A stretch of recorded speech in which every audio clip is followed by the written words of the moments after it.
Hello student, welcome to study at Utkarsh classes. तो आज हम देखते हैं क्वेश्चन नंबर 5। इसमें हमें सिद्ध करना है कि किसी धनात्मक पूर्णांक का घन 9m प्लस 1 या 9m प्लस 8 की फॉर्म में हो सकता है।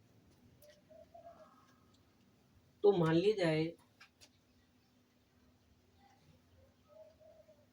कोई धनात्मक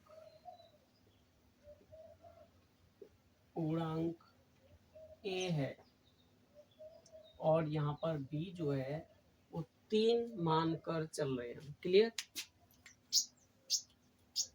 यूक्लिड सूत्र से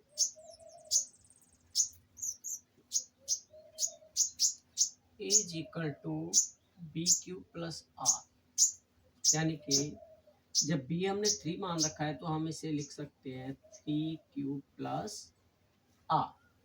क्लियर? यानी कि कोई भी धनात्मक पूर्णांक संख्या हमने यानी कि हम यहाँ पर क्या है कि कोई भी धनात्मक पूर्णांक a मान रखा है।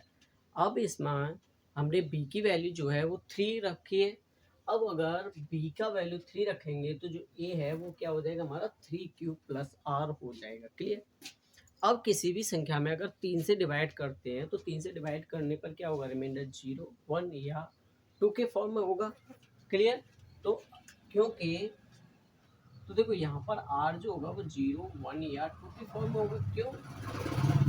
क्योंकि जो रिमाइंडर होता है वो r से या तो बड़ा होगा या उसके बराबर हो सकता है, लेकिन b से हमेशा क्या होगा, छोटा होगा। क्लियर? तो यहाँ पर हमारी जो संख्या है, जो a है वो क्या हो सकता है, 3q भी हो सकता है। यानी कि अगर यहाँ पर जो r का वैल्यू है वो रिमाइंडर 0 मान के चले हम, तो यहाँ पे क्या होगा, 3q भी हो सकता है या 3q प्लस 1 भी हो सकता है, क्योंकि रिमाइंडर 1 हो सकता है, या 3q प्लस 2 भी हो सकता है। यानी जो संख्या हमने मान रखी थी a, और यूक्लिड सूत्र में हमने वो जब उसे रखा तो a is equal to b q plus r, और यहाँ पे जब b का वैल्यू 3 है तो ये हो जाएगा 3q प्लस आर। यानी जब हम किसी भी संख्या में 3 का डिवाइड करेंगे तो डिवाइड करने पर क्या प्राप्त होगा, रिमाइंडर या तो 0 हो सकता है, 1 भी हो सकता है, 2 भी हो सकता है। क्लियर? तो यहाँ पर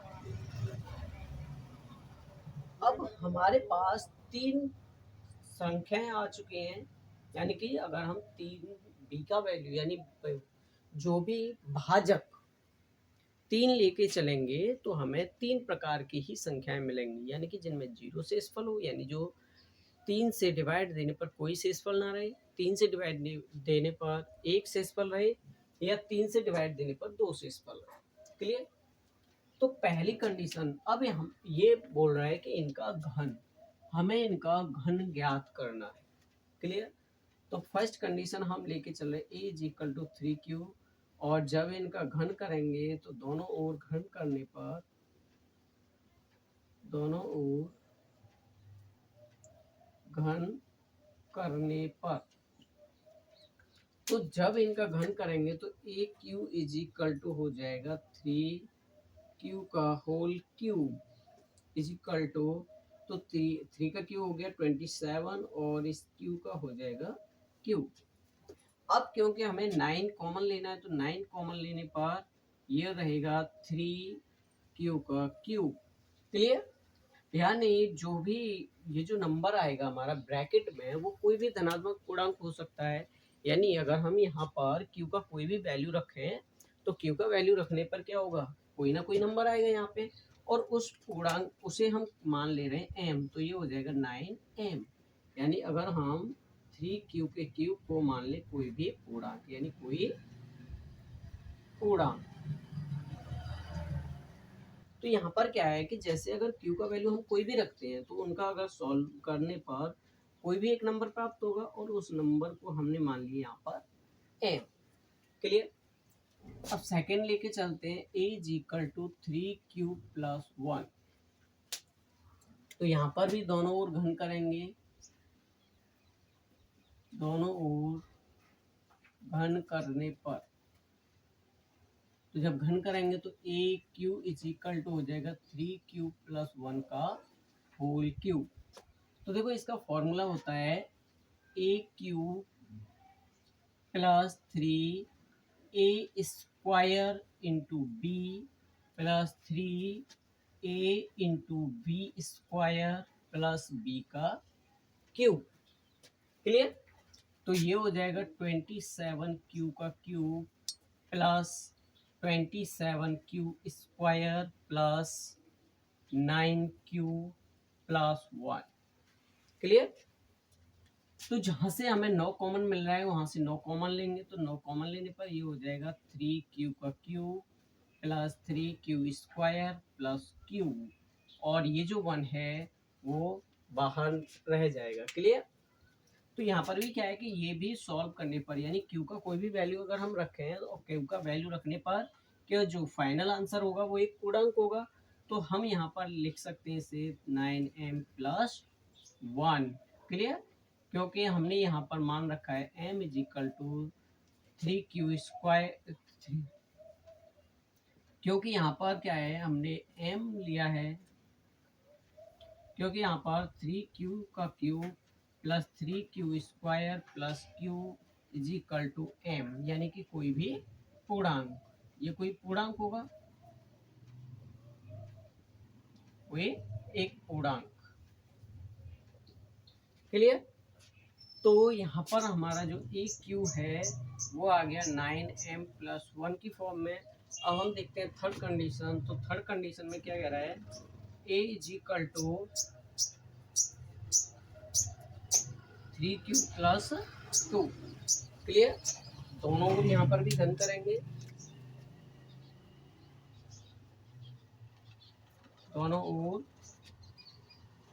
घन करने पर तो यहाँ पर भी हो जाएगा A Q is equal to 3q plus 2 का होल क्यूब। क्लियर? तो जब हम इसे खोलेंगे तो यहाँ पर भी आ जाएगा A Q is equal to ए का क्यूब यानी कि 3q का cube plus 3a square B यानी 3q का square into 2 plus 3ab square 3 into A into B square plus B का क्यूब। क्लियर? तो ये हो जाएगा 27q का क्यूब प्लस 3 3 9 9 3 27 और 27 यानी 27 तो नीचे होगा, क्यू स्क्वायर प्लस 3 3 9 और ये हो जाएगा 36q प्लस 8। क्लियर? तो जहाँ से हमें 9 कॉमन मिलेगा वहाँ से 9 कॉमन ले लो, तो 9 कॉमन लेने पर बचेगा 3q का cube plus 6q square plus 4q plus 8। Clear?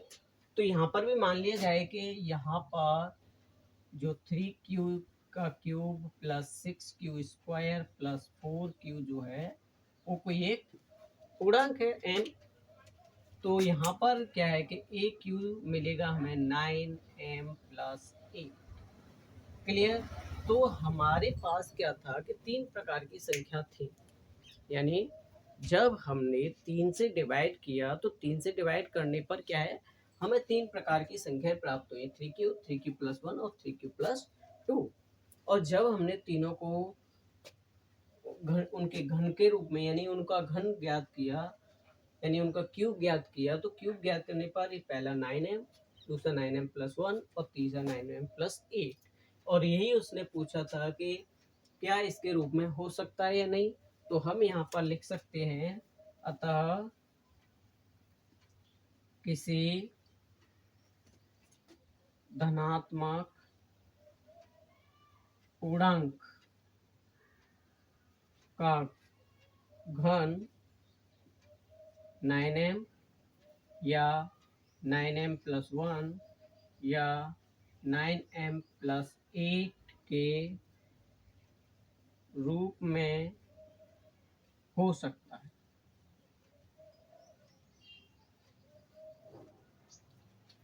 Clear?